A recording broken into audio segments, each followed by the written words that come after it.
नमस्कार दोस्तों आज मैं बात करूंगा एसपी के बारे में और उसके एनजीओ के बारे में। एनजीओ के बारे में बहुत कुछ कहा जाता है कि इसके एनजीओ में ये होता है, इसके एनजीओ में वो होता है।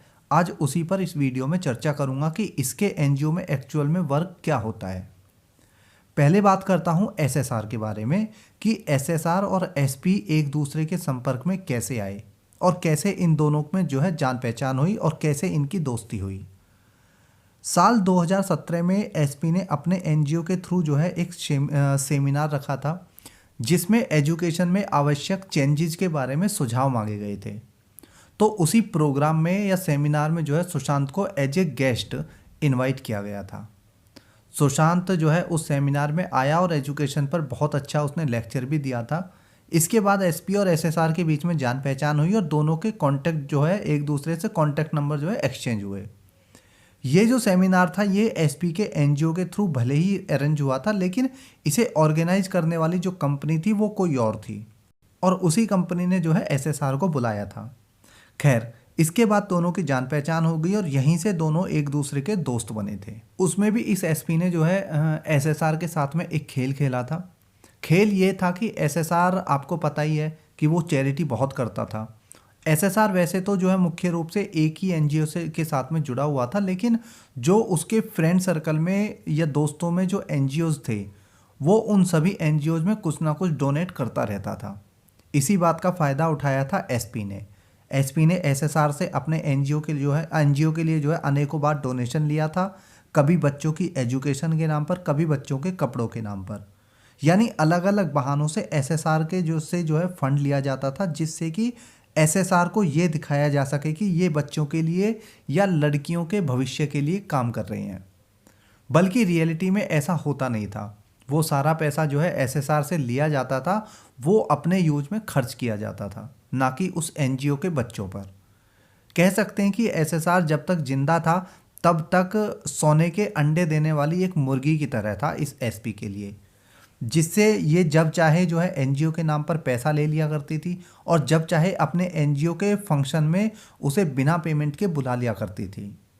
अब अपने एनजीओ के फंक्शंस में बुलाने का इसको फ़ायदा ये होता था कि इसके एनजीओ की जो ब्रांड वैल्यू है वो बढ़ जाती थी। आप खुद सोच के देखो कि किसी अननोन एनजीओ में कोई अगर सुपरस्टार लेक्चर देने आएगा, सुपरस्टार गेस्ट के रूप में आएगा, तो उसकी जो ब्रांड वैल्यू है वो ऑटोमेटिक ही मार्केट में बढ़ जाएगी। कहते हैं जब कोई फ़ायदा उठाता है तो फ़ायदा उठाने वाले इतने शातिर होते हैं कि वो फ़ायदा उठा ही लेते हैं।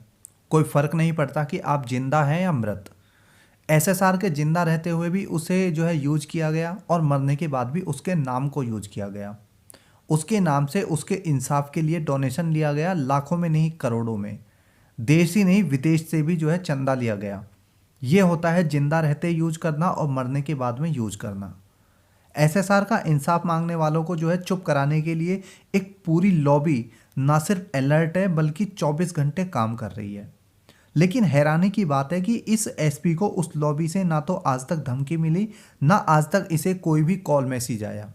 ये अपने आप में बहुत ही बड़ी बात है। वैसे ये अपने आप को फ्रंटलाइनर कहती है, लेकिन फिर भी इसे रोकने का कोई भी किसी भी तरह का प्रयास नहीं किया गया, बल्कि छोटे छोटे यूट्यूबर्स को रोका जा रहा है, धमकाया जा रहा है और तो और जो छोटे छोटे ट्विटर यूजर हैं उन तक को रोका और डराया जा रहा है। लेकिन इन्हें आज तक कोई भी थ्रेट नहीं मिली। ये जांच का विषय है दोस्तों कि क्यों इसे आज तक कोई भी थ्रेट नहीं मिली, कैसे ये एसएसआर की लाइफ में आई, कैसे ये एसएसआर के नाम पर पैसा इकट्ठा कर रही है। और सबसे बड़ी बात है जो मेरे दिमाग में भी चल रही है कि कहीं ये भी तो बाकी मोहरों की तरह एसएसआर की लाइफ में किसी और ने प्लांट नहीं की। और ये हो सकता है, इसे नकारा नहीं जा सकता। ये भी हो सकता है कि ये प्लांटेड हो। एक सवाल बार बार आता है कि वो जो लड़की एसएसआर के साथ में मारी गई थी, क्या वो इस एसपी के एनजीओ से बिलोंग करती थी? तो इस बारे में मेरे पास कोई जानकारी नहीं है और ना ही ये पता कि वो बच्ची किस एनजीओ के साथ में जुड़ी हुई थी।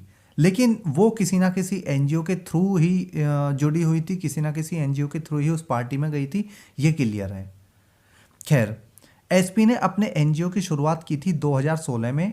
ये एनजीओ शुरुआत में मुंबई के अंधेरी इलाके में था और इसमें गरीब बच्चों की पढ़ाई, रहना, खाना और लड़कियों को मुफ्त में काम सिखाया जाता था।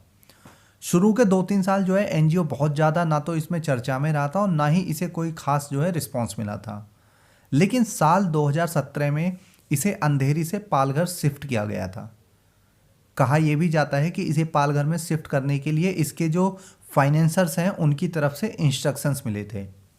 खैर, कारण जो भी रहा हो, लेकिन जैसे ही इसके एनजीओ को पालघर में शिफ्ट किया गया था, इसकी मार्केट वैल्यू अचानक से बढ़ने लगी। इसके एनजीओ से सैकड़ों बच्चे जुड़ने लगे और लगातार उनमें वृद्धि होती चली गई। पालघर के लिए थोड़ा जो है शॉर्ट में भी आपको बता दूं कि दोस्तों कि पालघर जो है वो चाइल्ड ट्रैफिकिंग, किडनैपिंग, खासकर बच्चों की और ह्यूमन ऑर्गन्स के लिए ज़्यादातर फेमस है। और हाँ, प्रोस्टिट्यूशन भी। फेमस का मतलब ये नहीं है कि हर इंसान इस बात से वाकिफ़ है कि उस जगह पर ये सब होता है, लेकिन एक र्यूमर है कि पालघर में ये सब होता है। और इतना तो आप भी समझ सकते हैं कि बिना धुएं के आग नहीं लगती। दरअसल जब अंधेरी से पालघर एनजीओ को शिफ्ट किया गया था तो उसमें काफ़ी सारी बातें जो है पहले से ही फिक्स कर दी गई थी कि अब फ्यूचर में एनजीओ में क्या क्या काम होने वाले हैं, क्या कौन कौन से इसमें आगे गतिविधियां होंगी।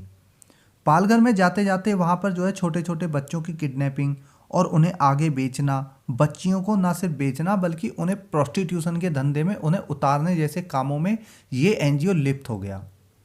आप कभी एक बात नोटिस करना कि देश के किसी भी कोने में कहीं भी कोई भी क्राइम होता है तो वो बिना खाकी और खादी की मदद के नहीं होता है।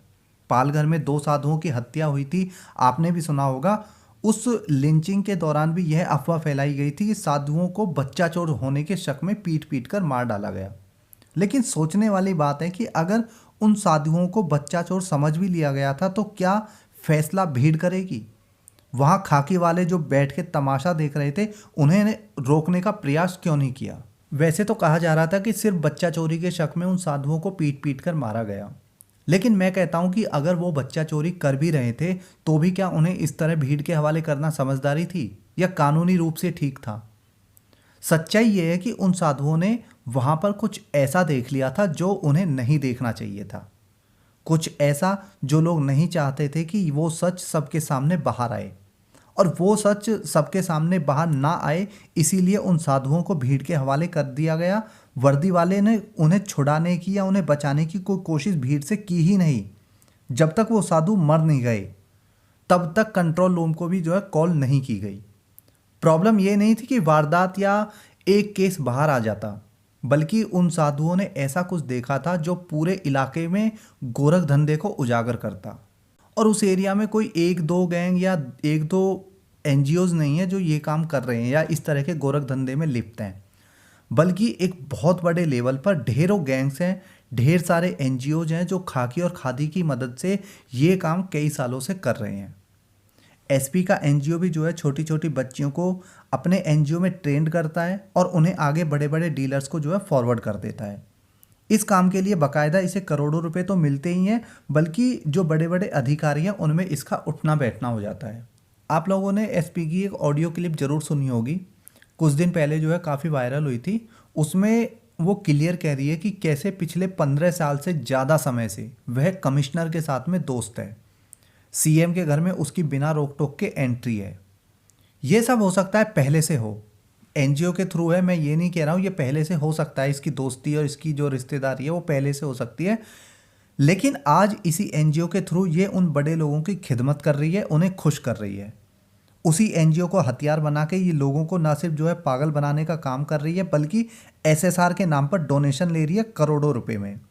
इस एनजीओ की आड़ में जो है आज की डेट में बच्चों की तस्करी से लेकर ह्यूमन ऑर्गन्स और लड़कियों के जिस्म फरोशी तक का धंधा हो रहा है। लेकिन जब सैया भये कोतवाल तो डर काहेगा, वही हाल इसका है। आने वाला वक्त बताएगा कि कब इस गोरख धंधे का अंत होगा, कब नहीं। इस एनजीओ के बारे में जो है आपकी क्या राय है, आप भी अपनी राय जरूर देना। इस वीडियो में इतना ही। जय हिंद।